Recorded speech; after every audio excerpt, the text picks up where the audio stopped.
Baik, dari mimbar ini saya ucapkan shalom, selamat pagi untuk kita semua. Ada sukacita saudara-saudara? Amin, amin. Mari kita buka kitab kita. Hari ini saya akan melanjutkan seri yang ketiga dari khotbah tema besar kita, yakni barang siapa yang percaya kepada Tuhan tidak akan dipermalukan. Dan saya akan bicara tentang satu orang yang hebat sekali, yakni Raja Daud. Mazmur 51 ayat 1 sampai ayatnya yang ke-8. Saya akan bicara tentang jujur di hadapan Tuhan. Saya mulai pengakuan dosa. Untuk pemimpin biduan, Mazmur dari Daud. Ayat 2, saudara.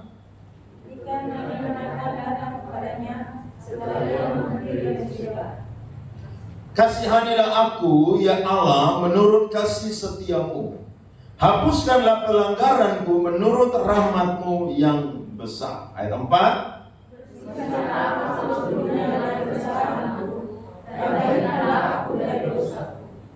Sebab aku sendiri sadar akan pelanggaranku, aku senantiasa bergumul dengan dosaku.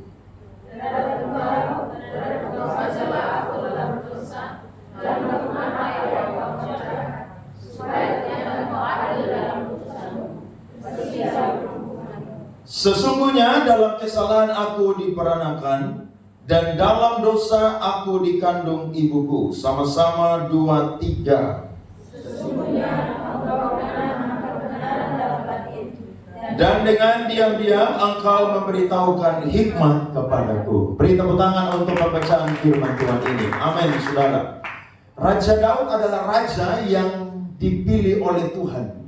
Dan kriteria yang Tuhan tentukan untuk orang yang dipilih menjadi Raja Israel adalah orang yang punya hati yang sungguh-sungguh berkenan di hadapan Tuhan. Sehingga pada waktu Raja Saul itu ditinggalkan oleh Roh Allah, maka Tuhan menyuruh seorang imam, seorang nabi pada waktu itu yang bernama Samuel untuk pergi mengurapi salah seorang dari anak Isai, yakni bernama Daud. Alkitab berkata, pada waktu kakak-kakaknya Daud itu masuk, Samuel menyangka bahwa mereka adalah orang yang dipilih oleh Tuhan untuk menjadi raja, menggantikan Saul. Tetapi semua itu lewat, dari nomor 1 sampai nomor 6, itu tidak ada yang dipilih oleh Tuhan. Sehingga Samuel berkata bahwa, apakah ini anakmu semuanya?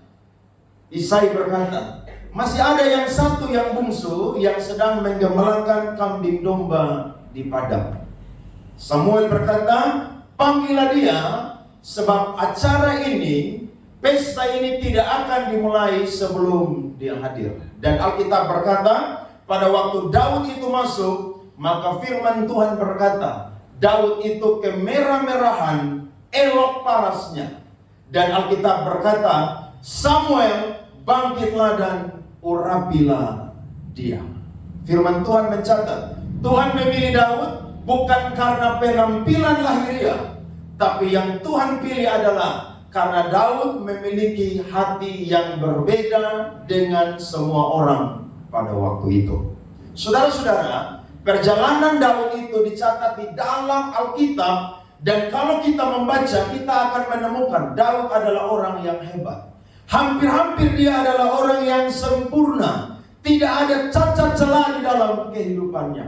Tetapi Alkitab adalah buku suci yang paling jujur, yang memuat semua orang-orang yang hebat, tetapi mereka pun juga adalah orang-orang yang tidak sempurna, yang pernah melakukan satu dosa atau kesalahan, dan itu menyatakan bahwa mereka adalah orang-orang yang terbatas sebagai manusia.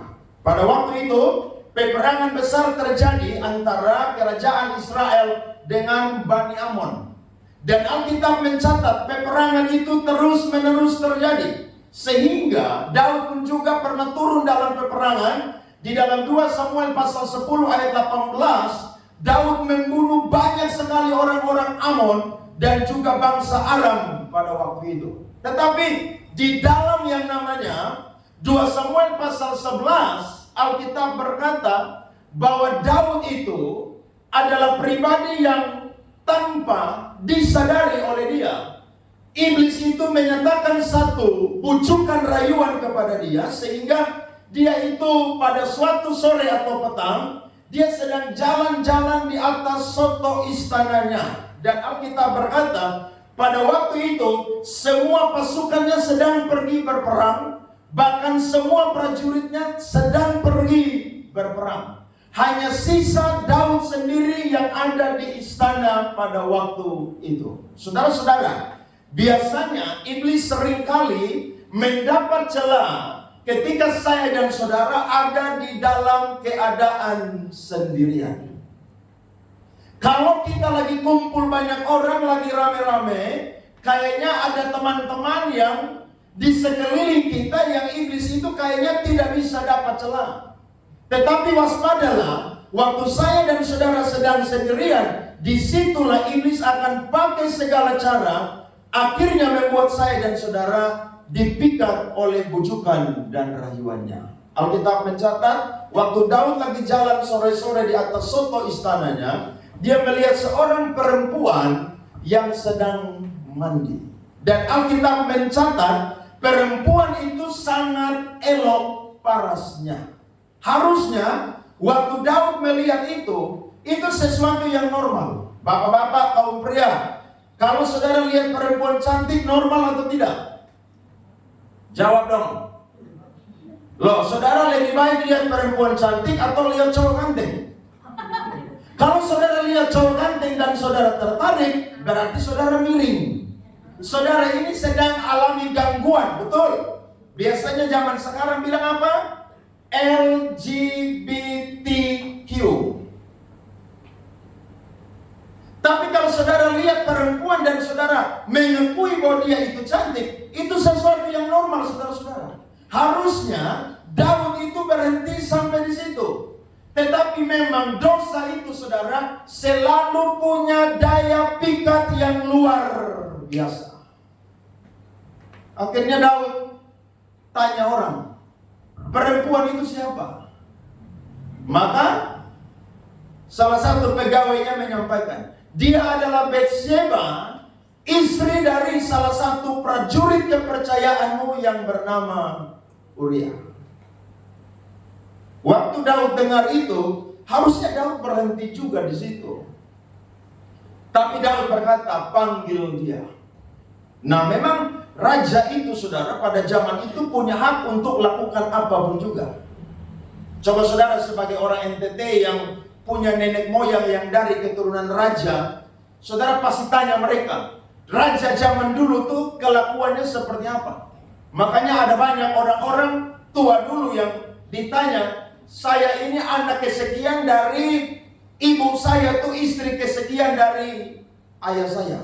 Karena memang raja pada zaman itu bebas melakukan apapun juga.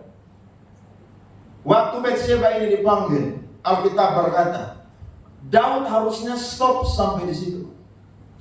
Tetapi Alkitab mencatat, Daud meniduri Bathsheba. Dan ketika Daud meniduri Bathsheba, Daud tidak ada punya rasa bersalah pun juga. Waktu saya renungkan firman Tuhan ini, apa yang terjadi dengan seorang penyembah yang paling dipuji di Israel? Apa yang terjadi dengan seorang pemusik yang sangat dikagumi di Israel? Waktu Saul itu dirasuk oleh roh jahat, firman Tuhan berkata, waktu Daud memetik kecapi, roh jahat yang merasuki Saul itu pergi. Ini orang diurapi oleh Tuhan dengan luar biasa. Bukan karena kecapinya yang mahal, bukan karena petikannya yang baik, tapi saya yakin ini orang diurapi oleh Tuhan. Diurapi oleh Tuhan. Dan waktu dikabarkan bahwa Bathsheba mengandung, Alkitab mencatat Daud tidak menyesali perbuatannya. Justru dia bikin skenario yang baru supaya ini skandal bisa hilang. Karena dia raja Israel. Kalau sampai ini ketahuan, saudara, apa yang terjadi dengan nama baiknya Daud dan reputasinya Daud. Firman Tuhan mencatat, Dia suruh panggil Uria pulang. Dan waktu Uria berjumpa dengan Daud, Daud berkata, bersihkanlah dirimu dan pulanglah ke rumahmu. Dia bersihkan dirinya dan seakan-akan dia berjalan pulang ke rumah dia. Bahkan Daud suruh anak buahnya antar hadiah kepada Uria. Tapi Uria tidak pulang. Uria justru tidur, saudara-saudara, di depan istana. Maka orang tanya kepada dia, kenapa kamu tidak pulang? Daud tanya kepada dia, masa engkau tidak pulang berjumpa dengan istrimu? Dia jawab dengan sederhana, masakan aku pulang dan bersenang-senang dengan istriku, sedangkan tabut perjanjian Allah dan seluruh pasukan Israel sedang ada di dalam pondok dan ada di dalam peperangan. Itu tidak akan mungkin terjadi. Demi nyawamu dan hidupmu, aku tidak akan pernah pulang berjumpa dengan istriku. Wih, ini orang setia banget, saudara. Amin. Setia habis, saudara, dengan Raja Daud. Maka Daud bingung, apalagi caranya supaya saya bisa suruh dia pulang dan dia tidur bersama dengan istri dia. Daud undang dia makan. Dan waktu Daud ajak dia makan kenyang. Daud kasih mabuk dia, saudara. Saudara bisa bayangkan, ini Daud orang yang hebat, penyembah yang sangat dikagumi, saudara-saudara, sampai melakukan hal itu. Tapi ternyata waktu Uria mabuk, Uria tidak pulang juga. Dia tetap tidur di halaman istana tersebut. Daud langsung pikir, cara yang terakhir adalah binasakan dia. Dia tulis surat, titip lewat Uria, kasih kepada pasukan kepala perang yang bernama Yoab. Dan waktu Yoab baca, tulisan itu berkata, tempatkanlah Uria di pasukan yang paling hebat, peperangan yang paling hebat. Dan kalau itu musuh menyerang, segera lari, tinggalkan dia. Dan sejarah mencatat, Yoab semua mundur, saudara. Dan Uria mati di medan peperangan. Waktu Yoab suruh prajurit pergi kasih tahu kepada Daud, Daud jawab dengan santai saja, sudah biasa orang mati dalam medan peperangan. Singkat cerita, waktu berkabung lewat, Batseba punya air mata sudah kering, maka Daud ambil Batseba. Wih, Daud pasti berkata, puji Tuhan. Iya kan? Pasti Daud berkata, Tuhan pasti tidak akan tegur saya. Tapi ternyata Tuhan itu kalau mengasihi orang, Tuhan pasti akan pakai segala cara untuk membawa dia kembali kepada jalan yang benar. Maka Tuhan utus Nabi Nathan. Nabi Nathan pergi dan berkata, dia pakai ilustrasi yang bagi saya ini luar biasa. Dalam satu kota ada dua orang. Yang satu sangat kaya dan yang satu sangat miskin. Yang kaya ini punya binatang yang sangat banyak, kambing, domba, lembu, sapi. Sedangkan yang miskin ini hanya punya satu ekor domba betina saja. Dan sang tuannya itu merawatnya sampai dia melahirkan anak-anaknya. Satu kali ada orang yang datang bertamu di rumah orang kaya. Dia merasa sayang kalau ambil salah satu binatangnya dan mengolahnya dan menjadikan makanan. Maka dia mengambil satu-satunya binatang yang dimiliki oleh orang miskin ini. Waktu Daud dengar itu, Daud bilang begini, orang itu sangat jahat dan orang itu pantas untuk mati. Langsung Nathan berkata, orang itu adalah kamu. Saudara-saudara yang dikasihi, diberkati oleh Tuhan, Daud mencoba untuk menyembunyikan dosanya.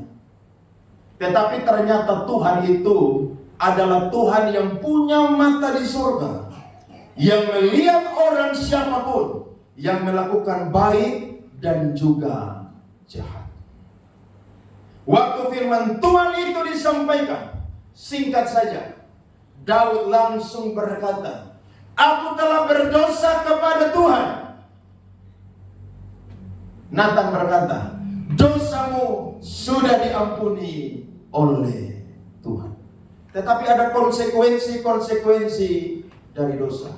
Ingat, apa yang saya dan saudara tabur, itu juga yang saya dan saudara akan tuai. Ada amin, saudara? Maka lewat perenungan Daud, lewat doa-doanya Daud, maka dia tulislah Mazmur 51 ini. Dan judulnya adalah pengakuan dosa. Apa itu Mazmur, saudara? Mazmur dalam bahasa Ibrani adalah mismor, atau nyanyian-nyanyian yang diiringi oleh alat musik. Khususnya adalah alat musik yang dimainkan dengan cara dipetik. Dan ada dua jenis mazmur yang dinamakan oleh orang-orang Yahudi. Yang pertama itu adalah Tehillim. Tehillim adalah nyanyian-nyanyian pujian. Dan yang kedua adalah Tefilot. Tefilot adalah mazmur-mazmur yang berupa doa-doa. Nah, Mazmur 51 ini adalah mazmur yang ada dalam bentuk doa-doa. Kalau saya dan saudara baca dari ayat pertama sampai terakhir, panjang sekali. Tapi saya coba ringkas saja dari ayat yang pertama sampai ayat yang ke-8. Saya akan kasih berkat bagi saya dan saudara. Kita perhatikan ayatnya yang ke-5. Sebab aku sendiri sadar akan pelanggaranku. Aku senantiasa bergumul dengan dosaku. Dari kisahnya Daud, dari doanya Daud, kita bisa belajar yang pertama. Waktu Daud berdoa dan menyatakan ini dalam mazmurnya, maka kita akan menemukan bahwa siapakah manusia itu di hadapan Allah, dan status manusia itu di hadapan Allah. Alkitab mencatat ayat yang ke-5 tadi, Daud sadar akan pelanggarannya dan senantiasa bergumul dengan dosanya. Siapa yang terlahir dari kandungan ibunya yang suci? Tidak ada. Semua kita waktu lahir sudah dicemari dengan dosa asal. Coba lihat Roma 5 ayat 12 sampai ayatnya yang ke-14. Perhatikan firman ini. Sebab itu, sama seperti dosa telah masuk ke dalam dunia oleh satu orang, dan oleh dosa itu juga maut, demikianlah maut itu telah menjalar kepada semua orang, karena semua orang telah apa? Berbuat dosa. Ayat 13. Sebab sebelum hukum Taurat ada, telah ada dosa di dunia. Tetapi dosa itu tidak diperhitungkan kalau tidak ada hukum Taurat. 14, baca sama-sama, 2, 3 yang keras.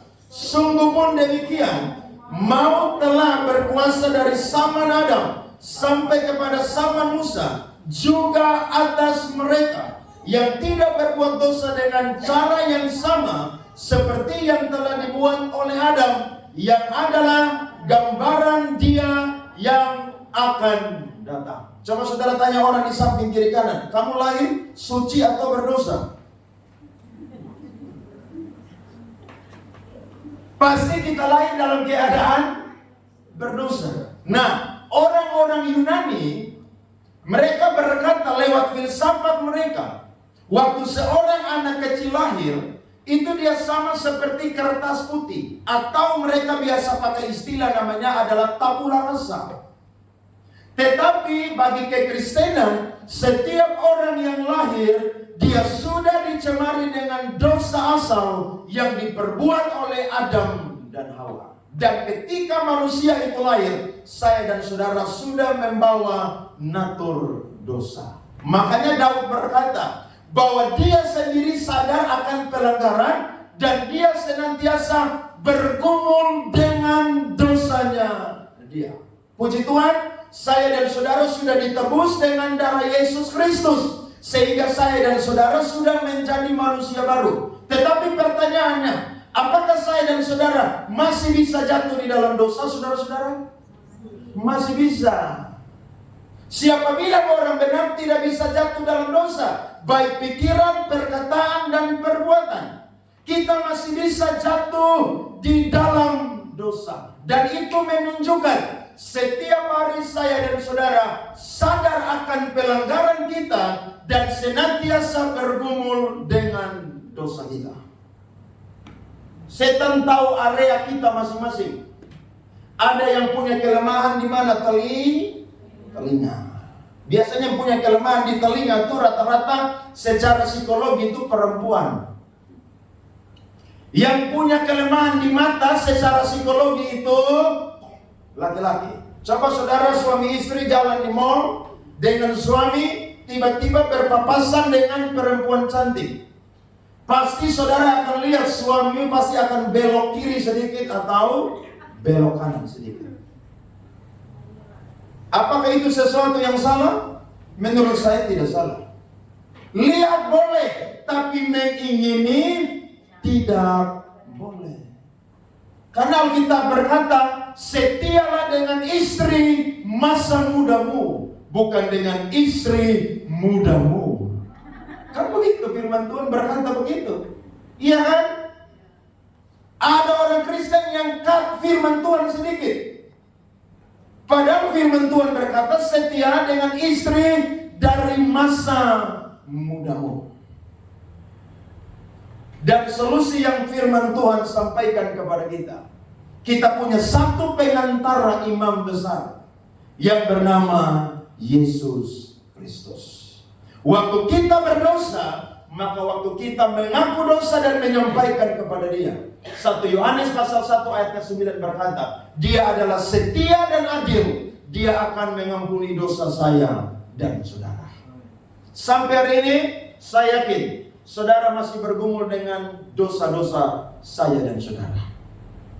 Masa lalu kita kelam, masa lalu kita tidak baik.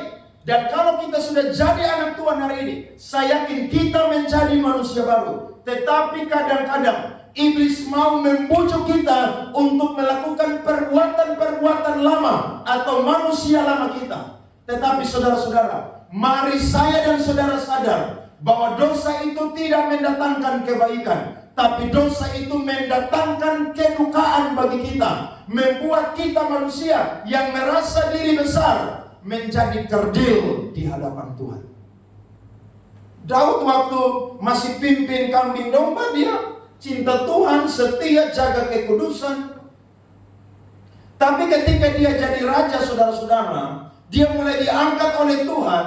Ternyata Daud ini punya kelemahan-kelemahan yang luar biasa. Dan Alkitab mencatat, waktu dia jadi raja di Hebron 7 tahun, dia ambil 6 orang istri, saudara-saudara. Dan waktu di Hebron dia dapat 6 orang anak. Dan waktu dia jadi raja di Yerusalem 33 tahun, total 40 tahun. Daud itu ambil tambah istri-istri dan gundik-gundik. Total anak yang Daud punya jumlahnya adalah sweet 17. Berapa saudara? 17 anak. Harusnya Daud stop di situ. Tapi waktu dia lihat Batseba, dia mau tambah istri lagi. Memang dosa saudara itu punya daya pikat yang luar biasa. Betul saudara? Ada anak Tuhan yang pelayanan ya. Saya punya teman beberapa main tamborin itu bagus sekali. Ya. Wih, kalau mereka main tamborin, saudara lompat kiri, lompat kanan. Saya bilang tambah baju yang bagus lagi. Wih, mereka wanita-wanita yang cantik, yang cinta Tuhan luar biasa. Tiba-tiba kecantol dengan pria yang tidak seiman. Apakah mereka kurang dengar firman Tuhan di gereja?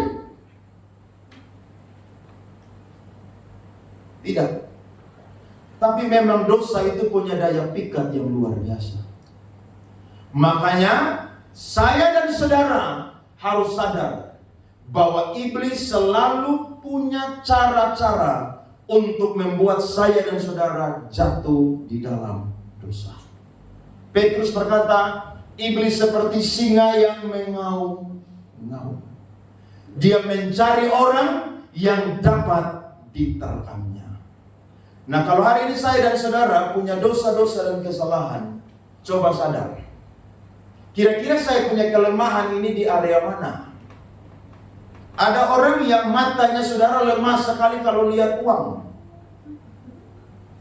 Kalau dia sudah lihat uang saudara, matanya akan jadi apa? Hijau. Makanya orang yang kerja contohnya di bank, biasa hitung uang, tiba-tiba dipecat. Ditanya kasusnya apa? Makan uang nasabah. Padahal gaji sudah cukup besar, kepercayaan Tuhan sudah diberikan. Tapi memang manusia itu saudara, semua kita punya kelemahan masing-masing. Makanya bangun dari kesalahan kita, sadar dari kesalahan kita, dan senantiasa berjaga-jaga. Saya nonton di TikTok, mengapa orang seringkali terjadi perselingkuhan itu di kantor, di daerah tempat orang nge-gym, ya, di tempat-tempat komunitas. Ternyata waktu saya nonton ditemukan. Waktu orang pergi ke kantor itu kan masih segar pagi-pagi, masih wangi saudara. Jadi waktu ketemu di kantor katakan selamat pagi, semangat pagi, semangat pagi. Itu kayaknya auranya itu berbeda. Jadi malam itu ribut dengan suami atau dengan pacar, pagi ketemu orang yang kasih salam semangat pagi, semangat pagi. Mulai rasa apa? Nyaman. Selingkuh. Tempat apa? Nge-gym. Iya kan? Nge-gym satu hari bisa, satu minggu bisa berapa kali? 3-4 kali. Ketemu terus. Akhirnya apa? Selingkuh. Iblis punya daya tarik yang begitu luar biasa. Daud yang adalah penyembah Israel yang dipuji, tetapi dia mencatat, menyadari bahwa dia sendiri sadar akan pelanggaran dia, dan dia sendiri sadar dia senantiasa bergumul dengan dosanya dia. Yang kedua, saudara coba perhatikan ayat yang ke-7. Alkitab berkata, sesungguhnya dalam kesalahan aku diperanakan, dan dalam dosa aku dikandung ibu. Dia sadar bahwa ternyata dia adalah pribadi yang dalam kesalahan itu diperanakan, dan dalam dosa dia dikandung oleh ibunya. Waktu dia ada dalam perut ibunya, ternyata dia sudah menjadi calon anak yang punya dosa asal atau dosa warisan. Sehingga waktu Nathan menegur dia mengaku dengan jujur lewat tefilot atau mazmur doanya. Dia berkata bahwa memang di dalam perut ibunya dia sudah dikandung dari dosa. Bahkan dia pun juga adalah orang yang sudah diperanakan karena ada kesalahan. Saudara-saudara, kita semua orang yang berdosa. Tetapi saya yakin dan percaya, kita belajar dari Raja Daud pada pagi hari ini. Kadang-kadang ada orang yang sudah besar, ada orang yang punya jabatan, ada orang yang punya nama sudah populer, tetapi pada waktu dia terima teguran firman Tuhan, dia sukar sekali untuk mau merendahkan diri seperti Daud. Betul saudara? Makanya saya ketemu satu pendeta bilang begini, Pak Andre, kita hardik iblis langsung lari. Tapi kalau kita tegur pendeta yang rasa diri udah besar, mungkin dia pendeta besar, jemaatnya ribuan, gerejanya tuh besar, itu susah sekali terima teguran. Apalagi zaman sekarang pendeta-pendeta yang main media sosial, ya, yang punya subscriber itu saudara jutaan, ratusan ribu, puluhan ribu, itu sukar sekali mereka itu mau terima teguran. Tapi kita belajar dari Raja Daud. Walau Daud itu besar di hadapan manusia, tapi bagi dia sangat kecil di hadapan Allah. Makanya waktu Nathan tegur dia langsung berkata, Tuhan, aku telah berbuat dosa kepada Engkau, dan terhadap Engkau sajalah aku telah berbuat dosa. Ini jadi pelajaran bagi kita. Saudara dan saya kalau sudah melakukan kesalahan pelanggaran dosa, Maka kalau firman Tuhan datang kepada kita, maka saya dan saudara harus rendah hati untuk mau terima teguran itu. Amin. Jangan ada yang rasa diri. Emangnya kamu siapa tegur-tegur saya? Gak boleh, saudara. Ingat, orang yang congkak, yang sombong, dia akan direndahkan oleh Tuhan. Tapi orang yang rendah hati, saudara, akan ditinggikan oleh Tuhan. Jadi kita ini rentan dengan kesalahan. Betul, saudara? Termasuk saudara yang jemaat, yang pelayanan. Saudara bisa rentan dengan kejatuhan, kesalahan. Termasuk saya pun juga. Tetapi kalau benar itu kita melakukannya, mari kita belajar dari Raja Daud. Dia punya karakter integritas yang sangat luar biasa. Dia sujud di hadapan Tuhan. Dan dia mengaku bahwa dia telah menghina Tuhan dan telah berbuat dosa kepada Tuhan. Waktu saya renungkan firman Tuhan ini, saya berkata, Tuhan, saya belum bisa ada di level Raja Daud. Belum bisa.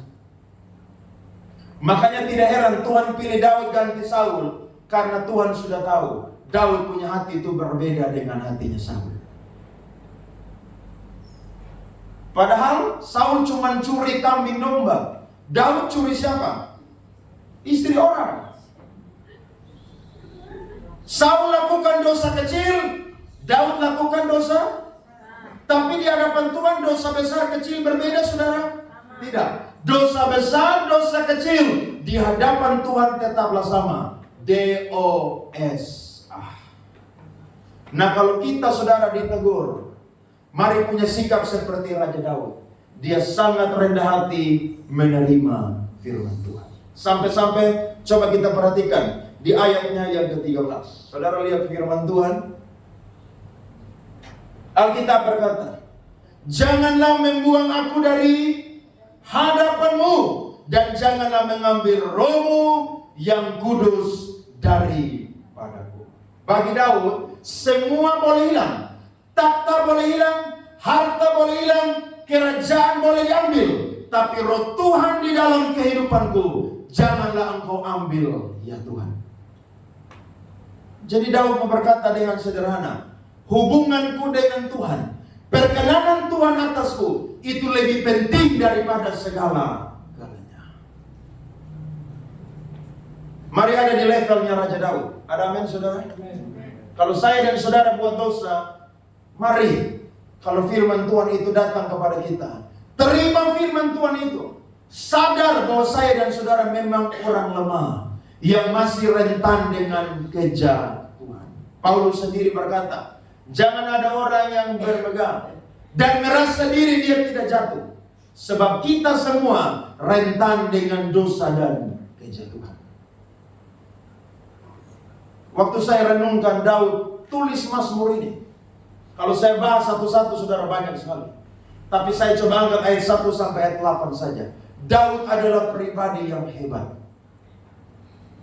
Dia pertaruhkan semua yang sudah dia dapatkan. Yang penting dia mendapatkan perkenanan dari Tuhan kembali. Ada seorang pendeta di Amerika, namanya adalah Robert Liardon. Saya pernah cerita di sini atau belum? Dia jadi gembala kurang lebih sekitar 20-an tahun. Dan selama 20-an tahun dia adalah seorang yang terlibat dengan LGBT. Itu orang punya karunia hebat, saudara. Dia angkat tangan begini aja, jemaat semua rebah. Kurang apa dia? Jemaatnya ratusan ribu, saudara-saudara. Tetapi dia coba simpan dia punya dosa. Dan itu seperti beban, saudara, di hati dia itu yang mau tendang keluar dari hati dia atau dari hidup dia. Akhirnya pada waktu dia khotbah, saudara, dia berdiri di hadapan mimbar dan dia berkata, saya mau berkata dengan jujur untuk semua jemaat. Selama ini saya berkhotbah dengan munafik di atas mimbar. Karena saya punya seorang istri dan dia bukan seorang wanita, tapi dia adalah seorang laki-laki. Dia gay, saudara. Waktu jemaat dengar dia mengaku, 90% tinggalkan dia. Sisa hanya 10% saja yang bersama dengan dia. Tapi dia berkata, tidak apa-apa. Manusia boleh tinggalkan saya. Yang penting Tuhan tidak boleh tinggalkan saya. Saudara pilih mana? Manusia tinggalkan atau Tuhan tinggalkan? Kalau manusia tinggalkan, saudara masih bisa buat apa-apa. Tapi kalau Tuhan yang tinggalkan saya dan saudara nol di hadapan Tuhan. Amin, saudara? Amin. Belajar dari Raja Daud. Dia waktu terima teguran ini, dia rendah hati dengan luar biasa. Nah, dari firman Tuhan ini ada dua pelajaran yang akan saya bagikan untuk saya dan saudara sebagai orang Kristen, jemaat Tuhan, pelayan Tuhan, hamba Tuhan harus melakukannya. Yang pertama, firman Tuhan ketika datang berupa teguran itu adalah tanda bahwa Tuhan mengasihi orang yang ditegur. Coba buka Amsal 28 ayat 13. Mari kita baca firman ini bersama-sama. Siapa menyembunyikan pelanggarannya tidak akan beruntung, tetapi siapa mengakuinya dan meninggalkannya akan apa, saudara? Disayangi. Berarti waktu saya dan saudara tutup pelanggaran kita tidak akan beruntung. Waktu kita sembunyikan dosa kita tidak akan beruntung. Yang ada adalah waktu kita mau tidur malam, itu dosa selalu intimidasi kita. Yang ada bukan damai sejahtera, tetapi apa? Intimidasi. Tetapi waktu saya dan saudara mengakui di hadapan Tuhan, saya yakin Tuhan akan mengampuni kita, bahkan Tuhan akan mengasihi saya dan saudara. Jadi kalau kita terima firman yang berupa teguran, saya dan saudara harus mau untuk menerima. Harus mau untuk berkata, Tuhan terima kasih, karena hari ini firman Tuhan datang untuk saya. Jangan saudara berkata, Tuhan terima kasih, firman ini datang untuk orang di sebelah kiri dan kanan saya. Loh tidak, saudara. Firman Tuhan datang untuk setiap kita. Dan ingat, firman Tuhan lebih tajam dari apa? Pedang bermata dua. Siapa yang bisa tutup dosa di hadapan Tuhan? Tidak bisa. Orang dunia aja bilang apa? Sepandai-pandainya tupai melompat, pasti apa? Jatuh juga. Sepandai-pandainya orang itu menguburkan bangkai, pasti bangkai itu juga akan apa? Tercium. Berarti kalau manusia saja bisa tahu, maka Tuhan itu lebih maha tahu. Jadi kalau firman Tuhan datang kepada kita yang bersifat teguran, saudara harus mau untuk menerimanya. Jangan saudara berkata kalau pelayanan di sini, emangnya gereja hanya di sini saja? Masih banyak kok gereja yang lebih besar, lebih bagus. Saya mau pindah aja ke situ. Saudara pindah ke situ, saudara tidak bereskan, maka saudara akan bawa ragi yang baru di tempat itu. Dan kalau saudara masih punya karakter yang sama, saudara akan mengulangi kesalahan yang sama di tempat tersebut. Padahal kalau kita melakukan pelanggaran dan dosa, firman Tuhan datang kepada kita dengan tegak berkata, ya Tuhan, aku telah berdosa di hadapan Tuhan. Makanya di gereja itu ada nilai-nilai. Contohnya apa? Skorsing. Kalau ada yang salah, maka diskorsing lah 2 bulan, 3 bulan, 6 bulan, 1 tahun. Ada pendeta yang ketahuan selingkuh, diskorsing 3 tahun, saudara. Wih, lama banget, saudara. 3 tahun, saudara, bayangkan tiap minggu biasa khotbah. 3 tahun cuma duduk dengar khotbah. Itu stres. Tetapi sebenarnya disiplin itu tidak selalu sesuai dengan apa yang ditetapkan. Saya yakin 3 tahun. Tapi kalau kamu menunjukkan kerendahan hati dan perubahan, minimal pasti 6 bulan sampai 1 tahun kamu sudah bisa melayani kembali. Siapa yang tidak berdosa? Coba angkat tangan. Semua kita berdosa. Bahkan rentan dengan kejatuhan setiap hari. Tapi percayalah, kalau firman yang berupa teguran datang kepada kita, itu tanda bahwa Tuhan mengasihi saya dan saudara. Ada amin saudara?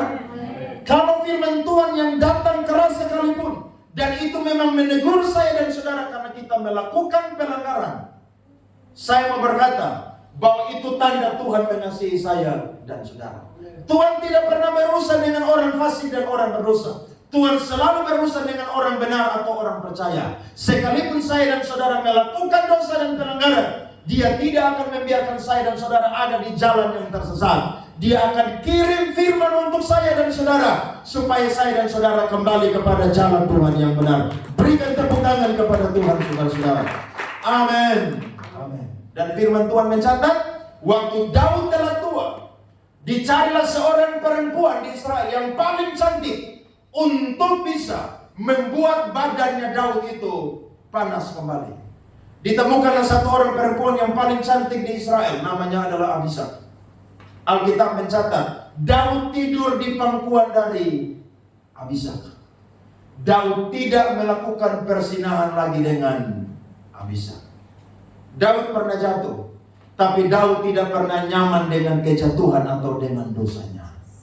Dia pernah jatuh, tapi dia tahu kejatuhanku adalah cermin yang membuat saya harus melihat dan menyadari bahwa itu bukan kesempatan untuk saya terus-menerus berbuat dosa.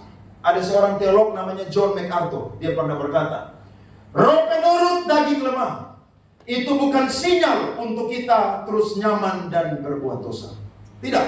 Roh penurut daging lemah bukan alasan atau bukan izin legal dari Tuhan untuk saya dan saudara terus berbuat apa? Dosa. Lihat itu perempuan Samaria waktu ketemu dengan Yesus di sumur, di Sikar yang ada di Samaria. Yesus bilang, laki-laki yang ada bersama denganmu sekarang adalah pria nomor yang ke-6. Dia langsung menyadari dan dia sampaikan kepada banyak orang, mungkinkah dia adalah Mesias? Sebab dia tahu semua apa yang aku berbuat. Hari itu dia bertobat dan dia menjadi penginjil yang hebat. Satu kota Samaria dimenangkan untuk kerajaan surga, saudara. Siapa yang tidak berbuat dosa? Saya dan saudara masih rentan dengan kejatuhan. Tapi percayalah, kalau Tuhan datang lewat firman-Nya yang bersifat menegur, itu karena Tuhan sayang kepada saya dan saudara. Orang tua siapa yang anaknya melakukan kejahatan atau kesalahan, dia tidak menegur saudara? Bahkan kadang-kadang dia harus pakai rotan untuk tegur anak dia. Karena itu tanda Bapa sangat mengasihi anaknya. Nah, Tuhan pun juga anggap saya dan saudara bukan lagi orang lain, tapi kita adalah anak-anak kerajaan surga. Waktu kita berdosa, waktu kita salah, Dia kasih firman Tuhan untuk menegur saya dan saudara. Tuhan tidak buang Daud, tapi yang ada kerajaan Daud itu tetap kokoh sampai selama-lamanya. Karena Tuhan menghargai orang yang rendah hati, mau mengampuni orang yang sungguh-sungguh jujur di hadapan Tuhan. Itu pelajaran yang pertama. Pelajaran yang kedua adalah, coba kita lihat Mazmur 37 ayat 24. Apabila ia jatuh, tidaklah sampai tergeletak, sebab Tuhan menopang tangannya. Ayat 23 di atas, Tuhan menetapkan langkah-langkah orang yang hidupnya berkenan kepadanya. Daud bisa jatuh, tetapi tidak sampai tergeletak. Apa arti tidak sampai tergeletak? Maksudnya adalah, saya dan saudara tidak akan pernah dipermalukan oleh Tuhan. Walau kita jatuh, tapi tangan Tuhan yang begitu kuat akan menopang kita. Bahkan firman Tuhan juga berkata, orang benar biar jatuh 7 kali, tapi dia akan bangun kembali. Nah, kejatuhan manusia itu saudara mayoritas kadang-kadang adalah dosa-dosa moral. Sehingga waktu manusia jatuh dalam dosa moral, itu manusia saudara tidak berdaya di hadapan Tuhan. Tapi Tuhan itu saudara Allah yang punya kekuatan yang luar biasa, sehingga Dia tidak membiarkan saya dan saudara jatuh sampai tergeletak. Dia akan topang kita dengan tangan kanannya yang kuat. Orang benar saudara, kalau dia jatuh, pasti dia akan bercermin bahwa ternyata Tuhan yang aku sembah adalah Tuhan juga yang tidak suka bermain-main dengan dosa. Karena Paulus berkata kepada jemaat Galatia, Allah itu tidak bisa dipermainkan. Allah itu roh, tapi Allah itu bersifat pribadi juga. Sehingga saya dan saudara tidak boleh mempermainkan Tuhan. Nah, waktu kita jatuh saudara-saudara, Tuhan tidak akan biarkan kita sampai tergeletak. Saudara lihat Mazmur 37, perhatikan firman Tuhan yang tadi.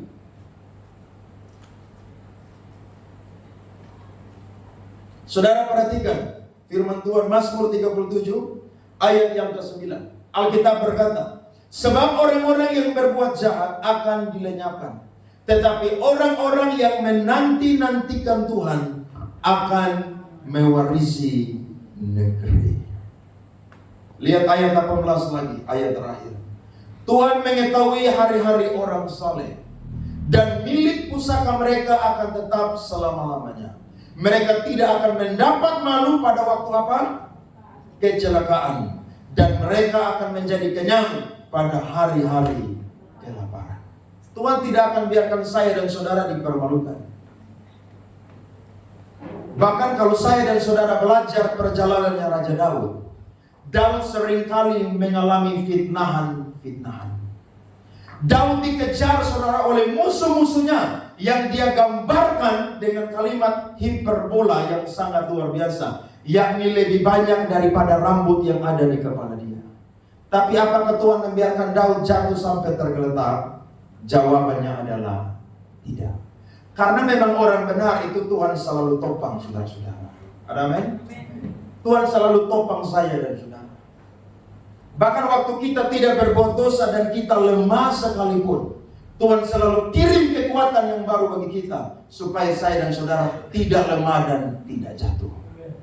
Berbahagialah orang-orang yang diampuni dosanya.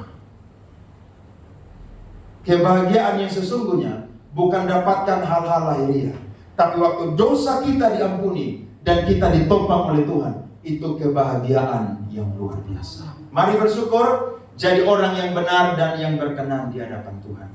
Sekalipun kita jatuh, tapi Tuhan tidak akan biarkan sampai tergeletak. Saudara coba renungkan perjalanan saudara dulu dengan Tuhan. Kira-kira ada hal-hal yang buruk yang pernah saudara lakukan dan saudara rasa bahwa saya dan saudara itu jatuh atau berbuat dosa. Kalau saudara ada pada pagi hari ini, coba renungkan kembali. Ternyata saya masih ada sampai pada pagi hari ini, karena tangan Tuhan yang begitu kuat menopang hidup saya. Jatuh bisa, tapi tergeletak tidak akan pernah, karena Tuhan selalu menopang orang yang berkenan kepadanya. Tuhan berkati kita semua pagi ini dengan kebenaran firman Tuhan.